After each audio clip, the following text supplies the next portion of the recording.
tardes, aquí comenzamos con otro programa de Arte a la Carta. Mi nombre es Natalia Onetti. El mío es Mariela Bruno. Y acá volvimos en el 2022, no habíamos hecho nada, estuvimos un poco vagas.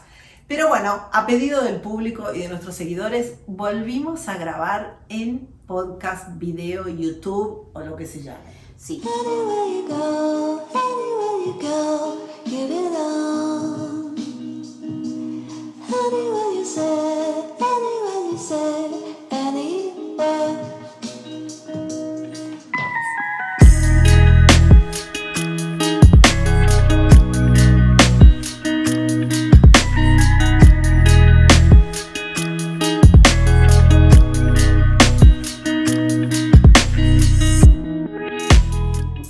Estuvimos vagas, hemos estado con muchísimas actividades y preparando un poco el año, este primer digamos, trimestre del año. Siempre tiene mucho que ver, sobre todo el primer mes, que es enero, en avanzar en todos los eventos que vamos a ir armando y presentando y todo lo nuevo que viene en Miami, porque estamos colaborando también, de hecho, con un montón de cosas nuevas que vienen, como festivales de cine iberoamericanos. Ya lo vamos a entrevistar, sí, a Fernando Arciniegas, que es el CEO de esto. Bueno, estamos con muchísimas actividades y eso en realidad un poco es lo que nos preparamos para el 2022. Salteamos Basel, vamos a hablar un poquito ahora, porque vamos a hablar en este nuevo programa sobre el mercado del arte, cómo está el arte post pandemia de alguna manera, sí, cómo evolucionó, qué se vendió, qué es lo que está de moda. Y que nos pareció interesante, tomar Basel como un punto de referencia, porque fue justamente el inicio de toda la actividad presencial fuerte, digamos que con una capacidad menor, pero presencial al fin, y eso pautó mucho, como decías vos, Natalia, todo lo que tiene que ver con cómo empieza a moverse el mercado del arte a partir de esa presencialidad que vuelve. Exacto. A ver, por un lado, hablemos un poquito de Basel, así los finales de año, de alguna forma, porque fue la primera edición que se hizo presencial después de la pandemia y que también hizo que, al haber aforo, digamos, para entrar y para reservar los tickets, hubiera menos gente y fuera más disfrutable, de alguna manera. Muy disfrutable. Mucho mejor que otros años donde uno a veces no puede ni caminar. Y por otro lado, también vendieron muchísimo. Se vendió muchísimo no solo en la feria misma de Basel, se vendió muchísimo en otras ferias. Y algo que es importante e interesante a nivel de feria es que se vendió desde el primer día.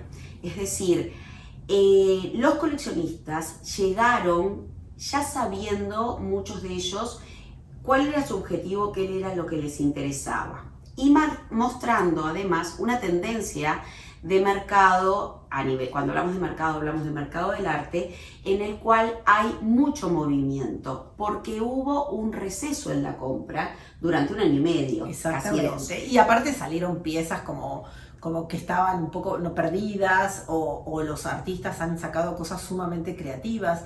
A mí me pasó que por primera vez en Basel vi una vez que pues cerraba. Sí, acortaron un poco los horarios y los días, ¿no? Por supuesto, porque sacaron un día que era el domingo, que ya no hay más Basel.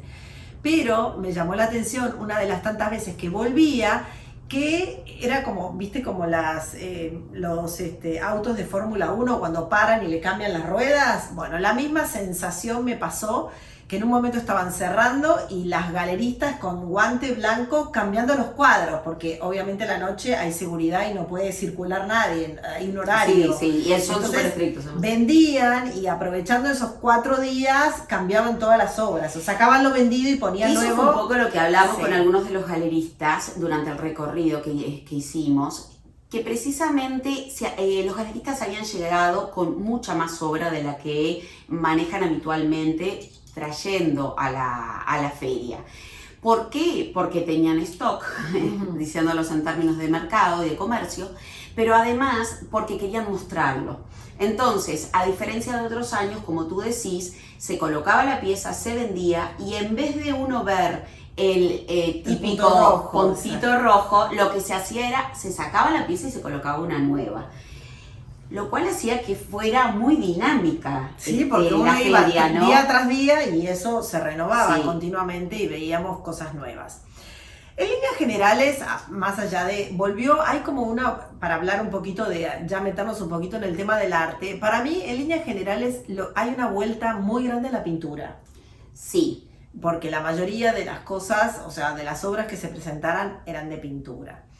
Hay dos grandes temáticas para mí que tienen que ver con lo que está pasando en este momento en el mundo, que es el Black Lives Matter, y el otro es la globalización de alguna manera, la colonización, cómo fue, que si fue violenta, si no fue violenta, si fue colonización. que deriva si fue... mucho de Black Lives Matter, ¿no? Es decir, es un hecho puntual, acaecido en el 2021, que hace reflexionar hacia atrás, digamos. Exactamente. Hacia atrás y hacia adelante, porque la colonización no es solamente la que nosotros pensamos que pasó, sino que hay otros modos de irse apropiando de una cantidad, no Sí. solamente de territorio físico, sino de cultura, de modos de operar a nivel social. Exactamente, hay como una deconstrucción del término y tiene que ver con la diferencia entre colonización y conquista de alguna Exacto. manera. Me encantó Donde eso. la colonización es un poco más violenta de alguna forma porque es, como decían los brasileros, es antropofágico, ¿no? Cuando uno come y se devora de alguna manera la cultura del otro y no conviven todos juntos.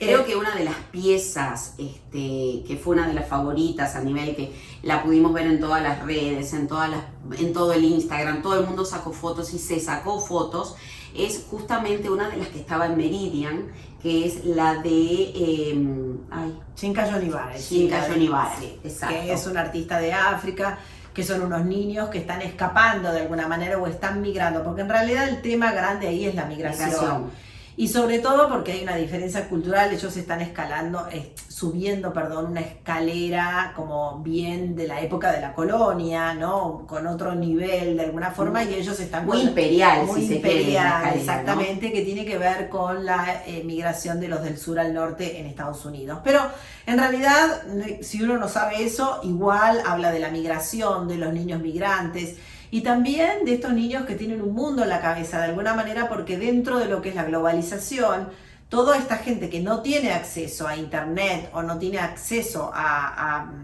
la informática o a la globalización de alguna manera, el gap o la brecha es mucho más grande ahora que rezagados quedan, Exactamente. sin lugar a dudas. ¿Y Exactamente. por qué lo menciono?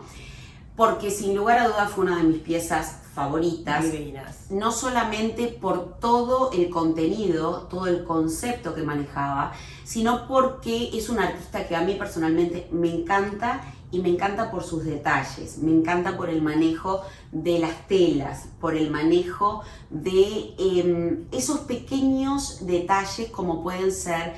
Y lo menciono porque además ahora vamos a ir acompañándolos con imágenes de lo que es, por ejemplo, el vestido de uno de los personajes y el zapato. Sí, que son todas telas que las imprime él, son personalizadas, Exacto. tienen todo su concepto en la historia porque eran telas que eran de Holanda y que terminaron yendo a África y que constituyen, digamos, de alguna manera la idiosincrasia africana. Y miren también lo que tiene que ver con las bolsas que llevan, qué es lo que llevan desde su país de origen y que son las pocas cosas que los acompañan, pero las que son las que tienen ese peso propio de la identidad, de lo que es importante al momento de reinstalarse para no perderse. Y el momento de la migración, de alguna manera. Por eso digo, aunque uno no sepa históricamente qué pasa, porque es un poco lo que pasa hoy con el concepto de lo contemporáneo, ¿no? Que no importa de dónde venga el migrante, no importa de dónde venga el balsero de alguna manera, porque en algún lugar del mundo nos toca, entonces tiene que ver con una cuestión de humanidad más que una obra de arte específica. Exactamente. Otra de las grandes diferencias y temáticas, hablando de eso, tiene que ver con la diferencia entre el afroamericano y el africano. Ahora los africanos de alguna manera que están básicamente de moda en el mundo, como Amo Ako Boafo, como Yinka Yonibari que hemos mencionado, como no me acuerdo puede ser Crisofili que había en la feria, Hay una mujer que no me puedo acordar el nombre, ya me lo voy a acordar, o si no va a estar en la Nati, edición. ¿cuál era el que eran las hojas muy muy grandes con los 2 lápices que también estaban en Meridian? No sé el nombre. Ay, no, pues son es difíciles de dificilísimo. memorizar. Vamos a Muy mostrar una difíciles. imagen ahora para que Sí. puedan entender de lo que estamos Y hablando. leer el nombre, porque hay Sí. realmente... Wangechi Mutu es la que yo digo, que es mujer también y que tiene que ver. Lo que quiero decir es la diferencia entre africano y afroamericano, que son 2 cosas diferentes, porque el Black Lives Matter tiene que ver con el afroamericano y con todo lo que pasó durante la colonización y durante la esclavitud, en donde ellos de alguna manera reclaman parte de su historia. Y la diferencia de los africanos, que están realmente de moda y hay muchísimos artistas jóvenes que están trabajando en Europa y que están, digamos, cotizando. De hecho, hay un artista, Moako Boafo, Sí. que en una de las últimas subastas fue más caro que un Picasso. Entonces, realmente están subiendo y están siendo conocidos. Que además, a ver, no son solo reconocidos en el mundo del arte, ha hecho colaboraciones también con Con Louis la Vuitton, moda, en con todo lo- Dior, con Dior, perdón. Dior hombres. Con sí. Dior Hombres, exactamente. Mm. Y lo cual muestra que, a ver, son parte del mundo del arte, pero tiene una implicancia más amplia, como tú decís. Tiene un contenido a nivel de qué es lo que está pasando por detrás, por qué empiezan a surgir esos personajes, y tiene que ver mucho con la búsqueda o el encontrar el lugar para, como medio de expresión a través del arte, para manifestar hechos sociales en realidad. Ujú. Exacto, entonces esa es la diferencia entre lo que sería la África y Asia, que también para nosotros de alguna es como pasa como si fuéramos con los latinoamericanos, o sea, para los europeos o los americanos somos todos latinoamericanos, pero no es lo mismo No. ser mexicano que venezolano, que argentino, que uruguayo, o sea, somos todos diferentes. Y eso es un poco lo que Asia y África están queriendo que todos hagamos, Lograr. que empezamos a dividir y que empecemos a reconocer países y artistas, ¿no? Que Y tienen yo ver creo con que eso. es algo que queda muy claro en esta edición de Basel, porque, como tú decías, la presencia es muy fuerte y porque además hay una repetición en cuanto a la presencia de los artistas. No es que están en un lugar, sino que uno empieza a verlos en casi todas las galerías que tienen ese tipo de arte. Y una de las cosas que a mí más me ha llamado la atención es el virtuosismo en el momento del dibujo. Después la técnica es variada.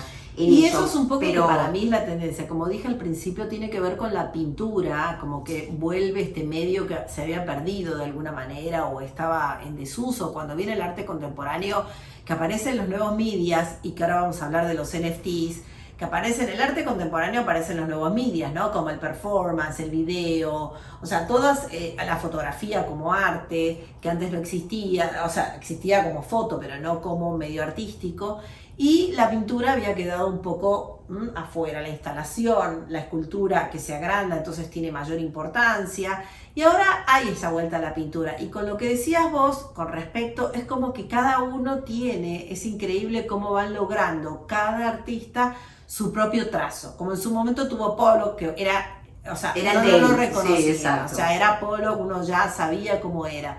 Entonces acá lo que ellos tratan ahora es como que esa identidad en la pintura, en la expresión, o sea, uno mire la obra y ya reconozca bueno, quién Boafo es. es impresionante. Sí, Moako Sí. Boafo que pinta con el Sí. dedo, que a mí me parece, y es sumamente, o sea, uno lo ve, me encanta, y uno lo ve y realmente se da cuenta que es él. Entonces, Sí, sí. yo creo que pasa un poquito por eso, por identificar de alguna manera, lograr una voz propia, una manera de pintar propia que haga que uno los reconozca. Una pregunta que te iba a hacer, ¿sigue estando él en el Museo de Rubel? No, porque ya Porque él estuvo hubo y no sabía si lo habían movido. Él estuvo esa como muestra. residente y ahora tienen un residente nuevo, porque ellos todos los años traen a algún artista que lo tienen como una residencia un año donde el artista produce obra. No, estuvo antes de la Espectacular lo pandemia. que hubo de él. Divino.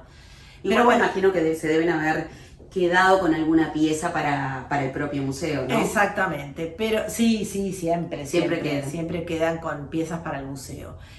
Pero bueno, es un poco la tendencia de lo que pasó en este Art Basel, que para mí fue, estábamos todos, fue tan impresionante, ¿no? Y la cantidad de cosas lindas que hemos visto, hay muchas obras, fue un año donde había mucha producción, había cosas que no eran tan abyectas, no eran tan agresivas, entonces realmente lo hemos disfrutado muchísimo. Y también está toda esta novedad de los NFTs, que es el NFT quiere decir Non-Fungible Token, que quiere decir, el fungible es algo que tocas, la plata es tangible. Es tangible, exacto. Estos son imágenes que son encriptadas, que están en el blockchain, en donde uno compra de alguna manera estas imágenes.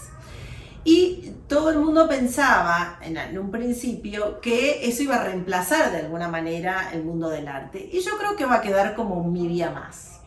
Va a quedar como algo, como otra opción, como en su momento hubo, porque en un momento decían que no, que todo el mundo iba a acceder a este mundo virtual, a esta cosa digital, y en realidad no creo que pase. Yo pensé que iba a haber más y había solo una galería grande. Yo estoy convencida que estos son momentos de transición. Sí. En todos los momentos de transición, como que en realidad las sociedades se vuelven a nivel de pensamiento muy radicales, como que están quienes sostienen que nada se va a modificar y están quienes sostienen que todo se va a modificar.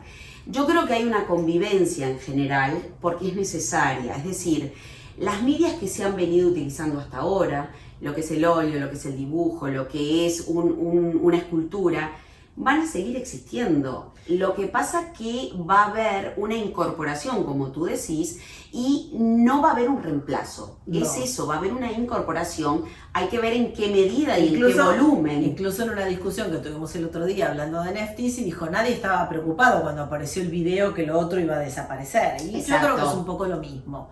Van a ser porque la mayoría de los artistas conocidos, como Takashi Murakami, como Urs Fischer, que obviamente después en la edición van a aparecer, están haciendo sus propios NFTs y los están vendiendo a precios obviamente carísimos, como cualquier obra de ellos. Entonces, bueno, pero lo que pasa es que, como pasa en todos los periodos de transición, el artista, o también pasa en cualquiera de las profesiones, porque nos pasa a nivel de arquitecto, a nivel de abogado, a lo que sea, tiene que haber un ayornamiento, porque si no, queda como muy estancado lo que se está ofreciendo, sobre todo si hay compatibilidad. Y yo creo que a nivel de los artistas, en cuanto a la creación, siempre hay compatibilidad.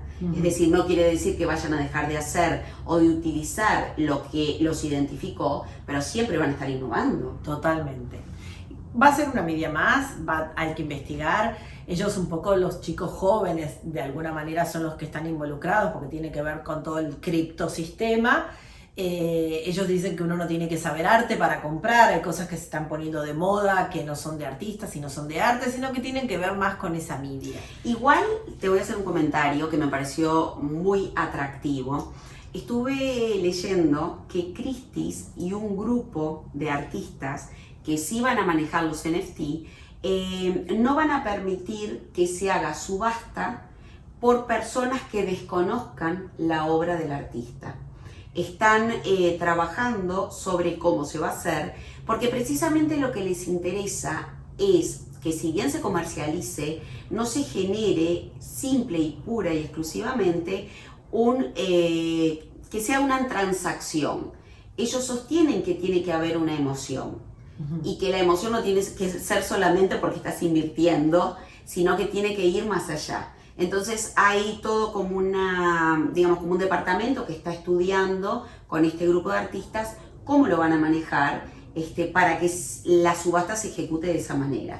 Y me pareció que es correcto, que está bien, como preservar y cuidar también la no pérdida del valor de la pieza como pieza de arte, no como objeto de mercadeo pura y exclusivamente. Y por otro lado, también, que hablaba, se me perdió. Perdón. Por otro lado, con el tema de los NFT, que decían que este mundo virtual, metaverso, ¿no? Que todo va a ser virtual, que uno va a tener sus conferencias, sus obras de arte, su casa virtual, que todavía falta que esas generaciones que se supone que van a vivir eso son bebés ahora. Sí. Que todos estos niños o jóvenes y demás ya están en este mundo, ¿no? Entre virtual y no. Es que es Que como falta todo. un tiempo, por eso digo, es el comienzo de una nueva era, de alguna Yo forma. el otro día teníamos una conversación y no discutía, pero sí debatía sobre justamente ese tema.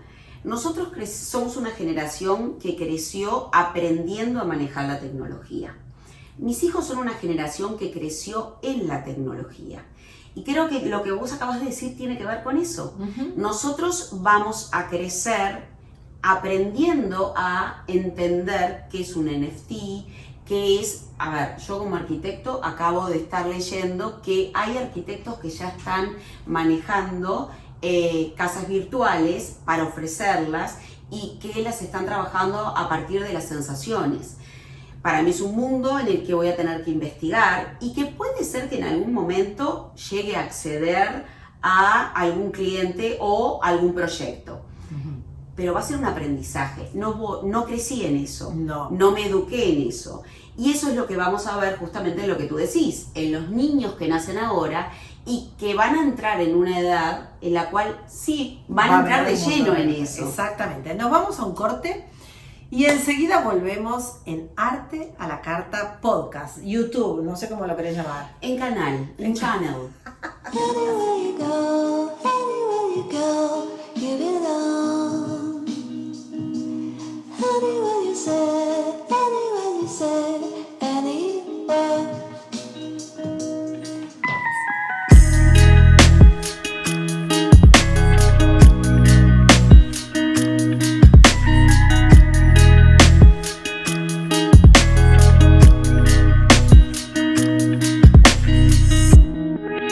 Bueno, y aquí volvemos con nuestro programa Arte a la Carta. Le agradecemos a todos nuestros sponsors que nos ayudan a continuar con nuestra labor de difundir el arte y la cultura, y sobre todo en Miami.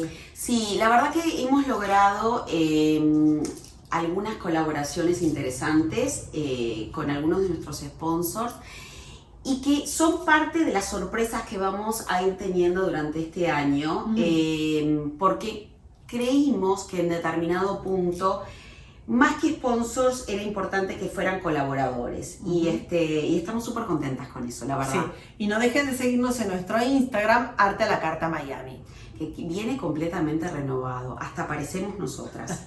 Sí, Queremos contarles eso. exactamente. No, ahora que estabas hablando de los NFT, Sí, para salir del tema del arte, sí.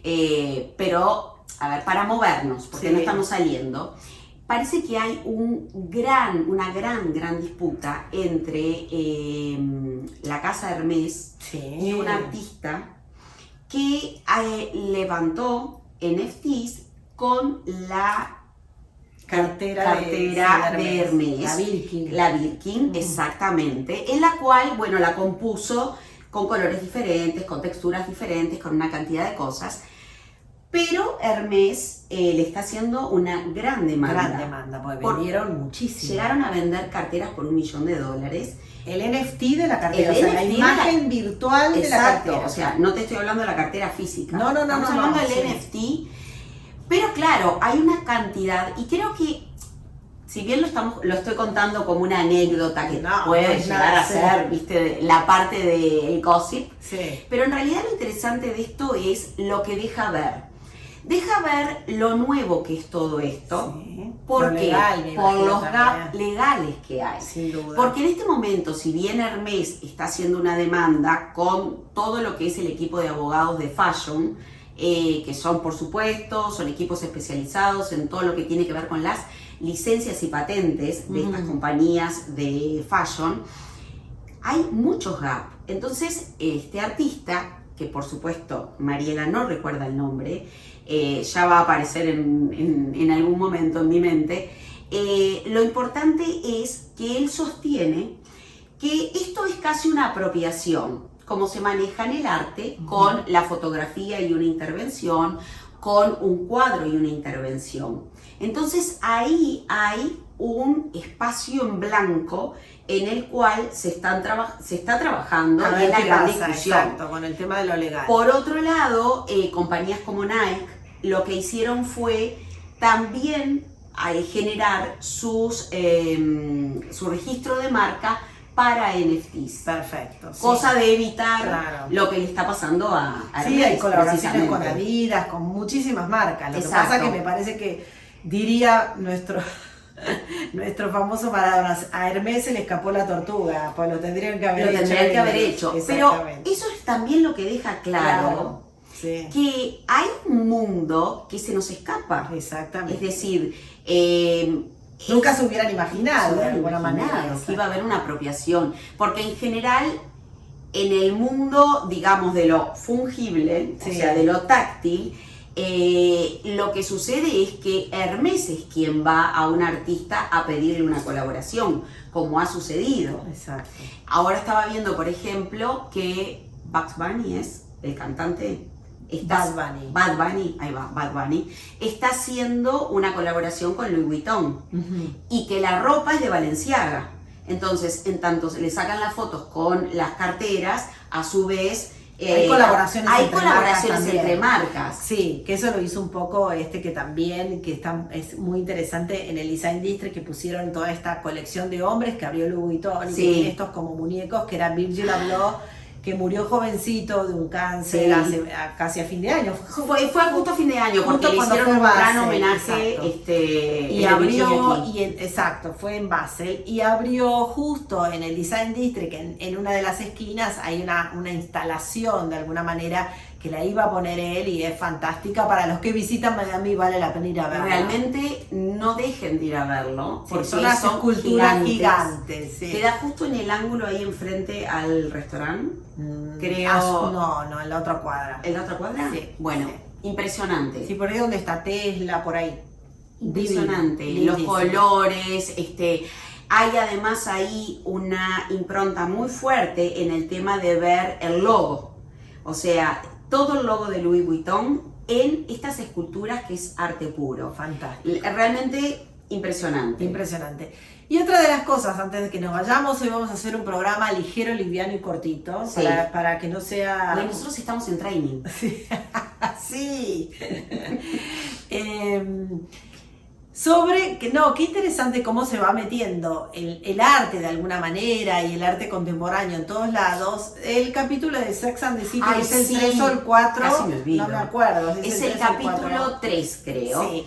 Lo importante para que lo identifiquen, y a ver, no estamos diciendo que tienen que ver Sex and the City, que es And Just Like It, Sí. es la segunda, cuando ya son grandes, Just like that. sino que tiene que ver con una cena a la que es invitada Charlotte y el esposo, y la cena es en casa de unos afroamericanos. Es espectacular la clase de arte que da Charlotte sobre las piezas de arte Contemporáneo. de arte africano Sí. que hay en esa casa. Afroamericanos. Afroamericano. Todos artistas. Todos claro, que ya artistas reconocen. conocidos. Son 5 minutos, Sí. 10 minutos, no llega a 10, pero es espectacular, no pueden perdérsela. Sí, vale la Es un pena. recorrido por lo que cualquier coleccionista en New York tendría.